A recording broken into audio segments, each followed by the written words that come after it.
Welcome back to our show. We're discussing witch doctors, Sangomas, and psychics. We're joined by our friend Michelle Ithier from Nina's Botanica and Boutique, and Okanilu Drummers. Thank you, Michelle, for joining us on the show today. Thank you for having me. Sure, giving us some insight. My first question, can you just explain to us, the viewers, the difference between the genres that we're talking about, psychic readers, Sangomas, witch doctors?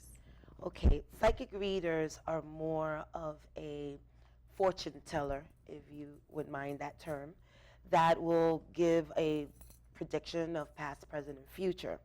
Okay, it doesn't really elicit any type of ritual or any type of remedies for physical or spiritual healing. Whereas the Sangomas, they are a group of Africans who study medicine, herbal healings, metaphysical. They communicate a lot through our ancestors, and through rituals, through music and dance, they actually take possession of the elected ones and give the readings and the cleansings face to face. And the witch doctors, they're known also on a spiritual level, dealing with the natural forces to heal and to elevate quality of life for people. All right, thanks. Wow. Well, I'm curious, the ability that you've got, were you born with it, or is it something that you learned? I think any true spiritualist is born with the ability. Of course, there's a lot of books out there that would tell you how to, meditate, how to master the psychic ability. But it is a true ability that you're born with. I believe you need to have a skill as well, because when you study the form of divination, you will learn that per card, it was going to give you a very detailed description of the situation, but it's your actual spirits and ancestral influences that would help you target on the actual problem and give forth the necessary remedy or advice. Now, I think that there is a vast difference when it comes to religion and spirituality. So how can we relate our beliefs to people that have yet to understand that objective? Well, religion for me is an institution based on a belief system that will warrant your faith and your worship with God, and for some religions, superhuman agencies. But with the whole institution of religion, there are people who feel like it is a one way, when reality, the spirituality concept is based on the universe, that we're all guided by this divine light that has us all connected. So if we are impacted by someone in a positive way or a negative way, that also affects us. That goes with forgiving your enemies. If not, you would carry that burden and basically start feeling, a lot of negativity that would happen to you. So if people would come to understand that religion is really more like a culture, a way of life, and realize that we're all connected to one another, then they'll take away the actual term of religion and start just being one with one another. Okay. My question was, I had a lot. Sometimes Let it me just do one. Sometimes. How can you actually tell the difference if a person was to go to a psychic? What would be their barometer that they would use in choosing the correct one? Well, that's a really good question. Word of mouth is always the best way. But if you are new to how it works, I would basically try to have the psychic speak to you. You not speak to them. A lot of psychics, when you're looking for certain help, a lot of psychics versus spirituality is based on advice. Like, a lot of people are not looking really for a lot of help. I notice when they're speaking with a psychic, they're just looking to be heard. So when you're looking for a good psychic, just like you look for a good lawyer or a doctor or anyone else, try to establish that connection, that rapport in the beginning, and have them do the searching, unlike them asking you all the questions and like leading the witness to try to react on your reaction. So that's the best way, is to have them make the connection with you. Okay, so now Z made a point last segment where she was saying, how did you say, Z, spirituality is fine, but the witchcraft kind of has maybe a negative And it has impact in recent on it. years. It does. So It does. witchcraft is kind of looked at as negative, as evil. Why is that? Well, of course, in the olden days, burn the witch at the stake. Right. It's always been looked at as evil because the church itself has, for many years, institutionalized a certain belief, a certain group of people.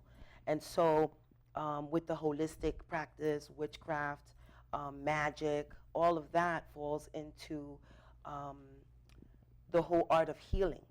So when you think about it on a spiritual level or holistic level, you are working with the natural forces, the herbs, the trees, the seeds, the flowers, animals, rocks, rivers. Everything has a life force. Everything has an energy. And when we tap into that energy, we can use it for healing. We can use it for physically becoming better. They do that with medicine that comes from herbs. So when you think of witchcraft, you're thinking more of a group of people who deal with more of our ancestral traditions and rituals, which they symbolize it more with being a witch. Yeah. And that's where the negative connotation comes Right. from. And Okay. you see, for me personally, I don't have a problem with homeopathic or healing with normal herbs, and I mean, even I totally believe even the star signs. There's some truth to that because the moon affects the ocean. We are made of so much water ourselves. It can affect us depending on when you get born. I believe in all those things. The only thing when I get a problem is when it's calling on ancestors. So my question with that for you is, however, as a spiritualist, are there some spiritualists that are, using it for the wrong, and some that are using it for the right? Absolutely. Okay. And that's evident in any profession. I mean, you can have a priest in a church that is there to help a community, but the same priest can go and do harm to people as well.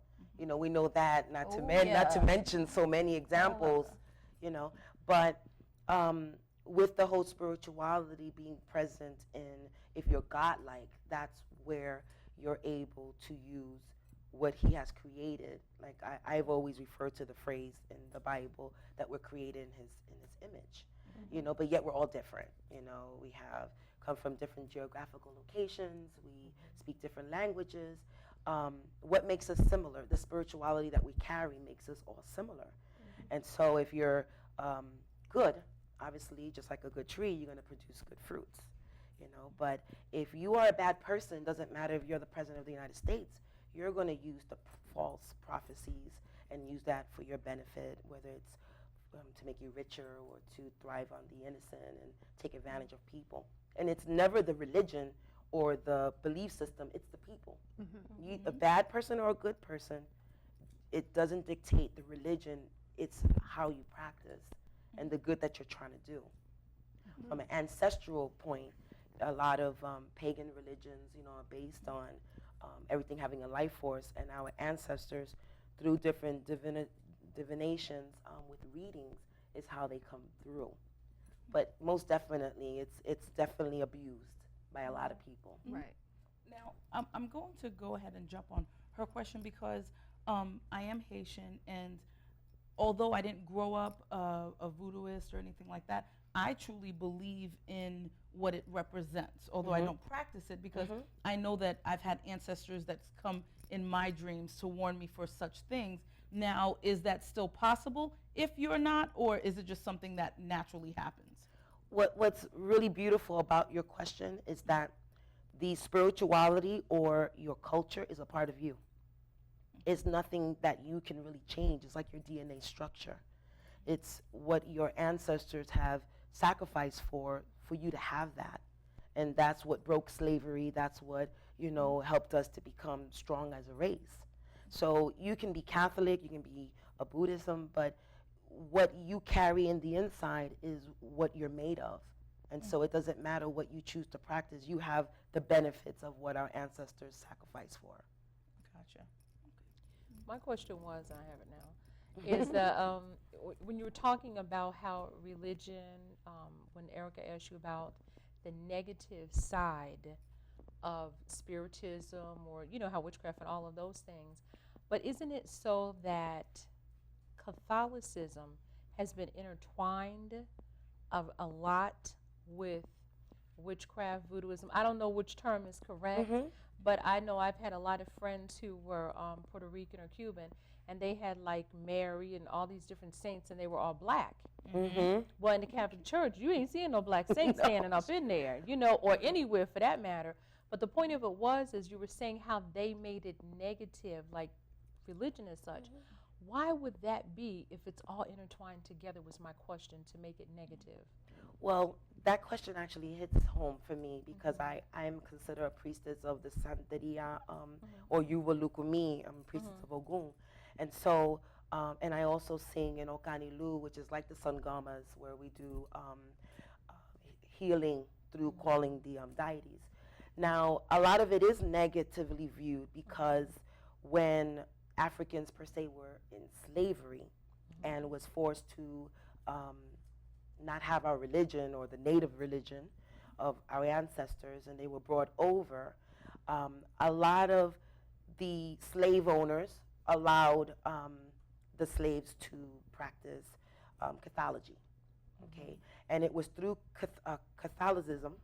Hope I said that right. Yeah. You did. Thank you. did. That we were able to hide the sacred artifacts within those deities or those saints.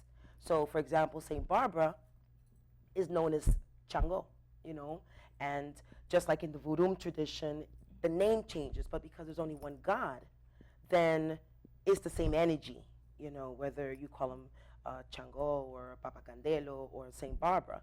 So it's a negative aspect because it's an idol and that seems to be idolized, when in actuality it's not. It is a sacred item that you are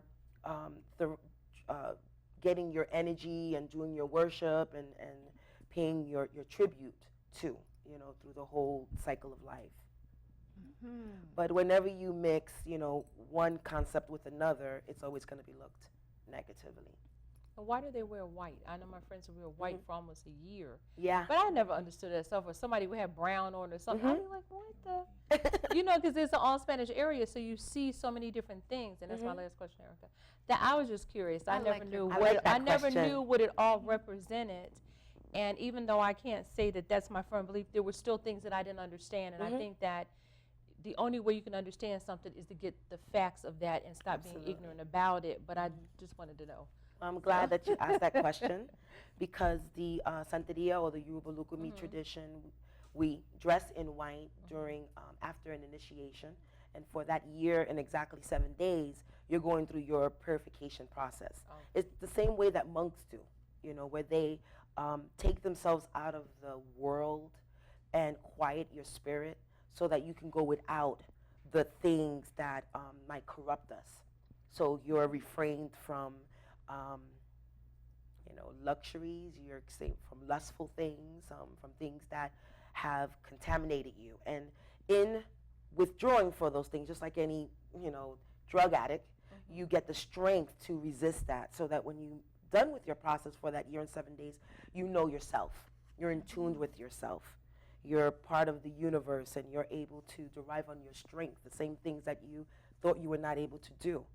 You're able to do because you're one with yourself, and that's how you got your strength. So it's a time of purification, of strengthening.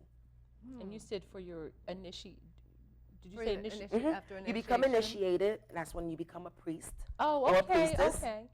And it's an earth religion, so we Okay. believe everything has a life force. And after the initiation process, you make a promise. And that whole 1 year and 7 days, a lot of things happen to you on a spiritual level. Like you find out who you are, and you start to understand your purpose and start to become one with who you need to be instead of what society feels you need to be. You should be, okay. So now, as a spiritualist, what do you help people do when they come to you and ask? I mean, what do they ask, and how do you help them answer whatever they're asking? Well, I think the number one topic is love. You know, money, how to be successful. Not many people come to where I think spirituality is really about, being a spiritualist, is the quality of your life, you know. And a lot of people, when they do come for readings, they're not really prepared always for the truth. They really rather have a pretty lie than an ugly truth. And there is where there's a lot of discrepancies of whether you believe, whether you don't believe, rather whether you want to accept the truth or not. And so a lot of the topics are, based on, bringing somebody back who was lost, like Really, like a loved one? yes, a Uh-huh. loved one, a loved man or woman that left. But a lot of it really is about being successful in your life, and being happy with yourself. But again, a lot of people come in with an understanding that they're going to get what they want. They're paying for what they want. And in reality, it's not that way. The spirits have a divine order in the way things happen. Right. And you may be there in that time and space to get the information you need so that you can go on or forgive or forget or, understand that that thing that you want may be bad for you. So the advice that I try to give people on a remedy level, on a spiritual healing, is to be happy with yourself. You can't be happy with anyone, whether you're in a job, in a relationship, with your children, if you're not happy with yourself.